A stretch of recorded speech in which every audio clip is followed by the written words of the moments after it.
Role एक बस हाँ तो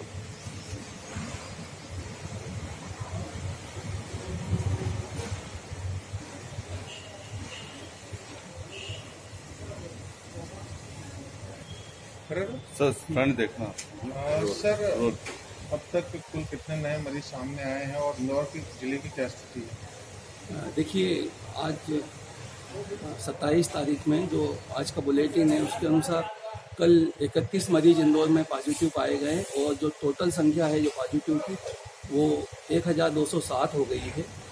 और साथ ही एक रिपोर्ट डेथ हमारे पास लेट नाइट 25 तारीख को हुई है और 2 डेथ हमारे पास कल रिपोर्ट हुई है।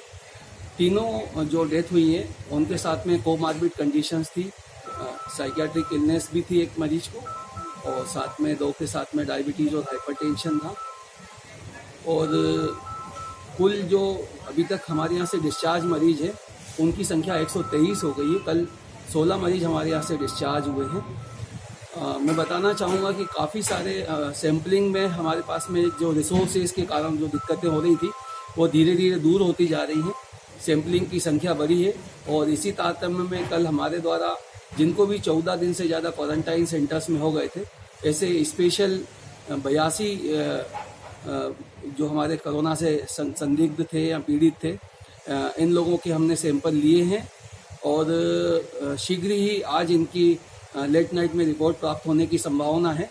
और यदि सब कुछ ठीक रहा तो निर्धारित प्रोटोकॉल के अनुसार हम इनको कल डिस्चार्ज करने की स्थिति में होंगे। और इसी तरह से हमारे 2 डेडिकेटेड हॉस्पिटल्स जो हैं वहाँ से भी हमारे पास में ये खबर आ सकती है कि वहाँ के भी कुछ सैंपल्स यदि आज नेगेटिव आते हैं तो उनको भी हम डिस्चार्ज कर सकते हैं। मुझे लगता है कि कल के दिन में हम लोग डिस्चार्ज मरीजों की संख्या में एक बड़ा अंतर देख सकते हैं। सर अभी भी बैकलॉग कितने सैंपल्स का बाकी है और कब तक ये खत्म हो जाएगा? देखिए, बैकलॉग के लिए स्पष्ट रूप से हम लोग कुछ बताने की स्थिति में नहीं है क्योंकि सैंपल डायरेक्ट मेडिकल कॉलेज को पहुंचते हैं, लेकिन सीएमएचओ के माध्यम से जो भी सैंपल्स जाते हैं उनका डाटा हमारे पास मौजूद है। और बैकलॉग में क्लियर करने के लिए ही एक लॉट पूरा पौंडीचेरी भेजा गया था और कमिश्नर इंदौर से मेरी जो चर्चा के अनुसार 1 से 2 दिवस के अंदर हमारा पूरा बैकलॉग खत्म हो जाएगा और उसके बाद हम ऐसी स्थिति में आ जाएंगे कि रोज इंदौर में जितनी भी सैंपलिंग होगी उनके हम टेस्ट कर सकेंगे। सर अभी नए क्षेत्र भी लगातार बढ़ता है, ये भी बहुत ज़्यादा ऐसी चिंता की कोई बात नहीं है क्योंकि जो भी पॉजिटिव मरीज निकल रहे हैं ये कहीं ना कहीं पुराने जो पीड़ित आए हैं उनके कॉन्टेक्ट्स हैं और ये ऑलरेडी क्वारंटाइन भी हैं, इसलिए कोई बहुत चिंता की स्थिति नहीं है।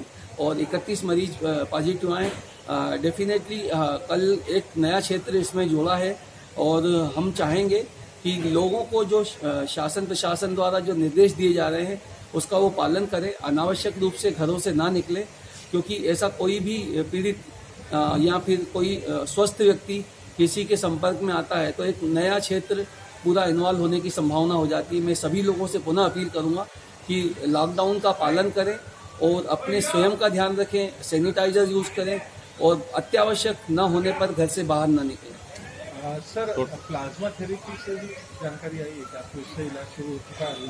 हाँ, एक डेडिकेटेड हॉस्पिटल में कल हमारे पास में सूचना है कि प्लाज्मा थेरेपी की उनके द्वारा शुरुआत की गई है, लेकिन उसकी जब रिपोर्ट हमको प्राप्त होगी उसके बारे में मैं आपको कुछ स्पष्ट रूप से बताने की स्थिति में रहूँगा। सर अभी तक की जो मौत का आंकड़ा वो कहाँ तक पहुँचा? मौत का आंकड़ा जैसा कि मैंने आपको पूर्व में ही बताया कि 3 नई मृत्यु आज के उसमें हमारे जुड़ी हैं, जिसमें से एक मृत्यु 25 तारीख की है और 2 कल 26 तारीख की हैं और तीनों ही कोमार्बिड कंडीशंस के साथ थे और उसमें से 2 60 ईयर्स प्लस एज के हैं। सर मृत्यु दर चिंता का विषय है इंदौर के लिए? देखिए जो अन्य जगह से ज़्यादा मृत्यु दर, देखिए जो वर्ल्ड वाइड ट्रेंड है, मृत्यु दर इस बीमारी में जो रही है लगभग 3% के आसपास है।